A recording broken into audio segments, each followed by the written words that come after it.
Salmon මාළු දාලා cutlet අපි හැමෝම කාලා තියෙන හින්දා අද මම ඔයාලට අරන් ආවා බිත්තර එකතු කරගෙන හදාගන්න පුළුවන් කට්ලට් රෙසිපි එකක්. තඹගත්ත තරමක අලගෙඩි දෙකක් ග්‍රේට් කරගන්න. කැමති නම් අතින් පොඩි කරලා අරගන්න.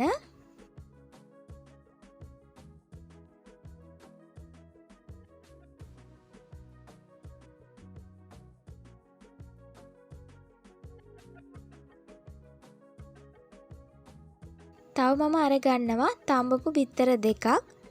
බිත්තර දෙකත් හොඳට ග්‍රේට් කරගන්න.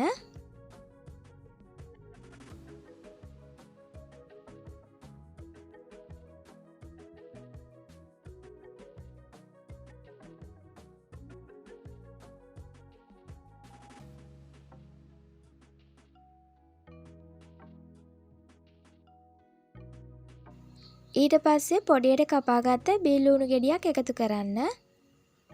හීනියට කපාගත්ත අමු මිරිස් කරල් දෙකකුත් එකතු කරනවා. කරපිංචා කොළ 5ක් 6ක් හීනියට කපලා එකතු කරන්න. සුදු ලුණු බික් දෙකක් හීනියට කපලා තලලා එකතු කරගන්න. තලාගත්ත පොඩි ඉඟුරු කෑල්ලකුත් එකතු කරන්න. ගම්මිරිස් කුඩු ටිකකුත් එකතු කරගන්න. කහ චුට්ටකුත් එකතු කරගන්න. ලුණු කුඩු ටිකකුත් එකතු කරගන්නවා. තියෙනවා නම් දෙහි බෑ එක ඉස්ම එකතු කරගන්න. මං ගාව මේ වෙලාවේ දෙහි නෑ. ඒ හින්දා මම මේ විදිහට හදා ගන්නවා. අතින් හොඳට කලවම් කරගන්න.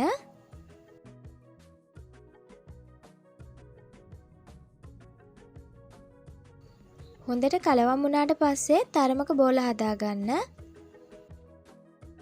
ගොඩක් ලොකුවට බෝල ටික හදා ගන්න එපා. මේ ගානට වගේ හදාගන්න.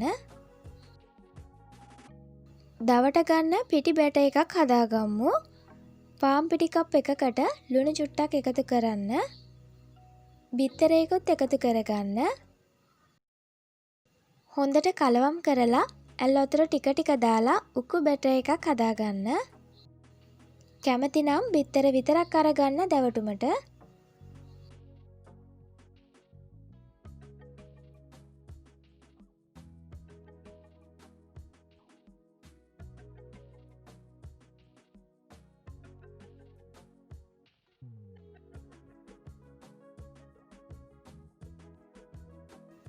කටලට් බෝලේ බෙට එකේ දවට ගන්න.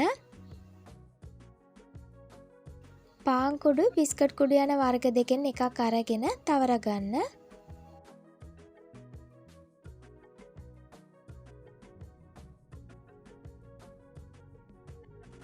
හොඳට තවර ගත්තට පස්සේ ආයෙත් බෙට එකට දාගන්න.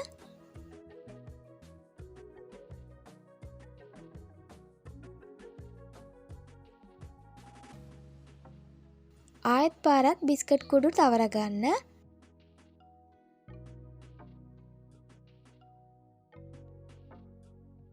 මේ විදිහට දෙසරයක් දවට ගන්න.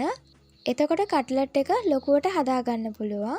ඒ හින්දා කට්ලට් බෝල හදා ගන්නකොට ටිකක් පොඩියට හදා ගන්න. බැට එක දෙසරයක් දවට ගත්තම සාමාන්‍ය ගානකට කට්ලට් ටික හදා ගන්න පුළුවන්.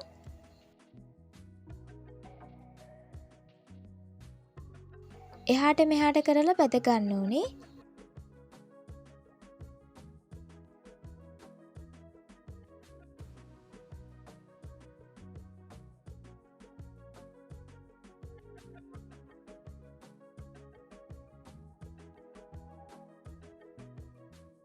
රන්වන් පාටක් ආපුවාම තෙල් ටික බේරලා අයින් කරන්න.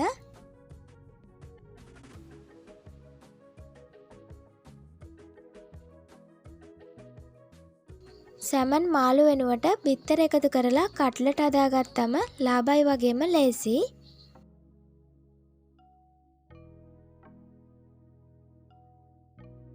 අලයි බිත්තරයි එකතු කරගෙන ඔයාලත් හදලා බලන්න. අදට ගිහිල්ලා එන්නම්. සුබ දවසක් ඔයාලට.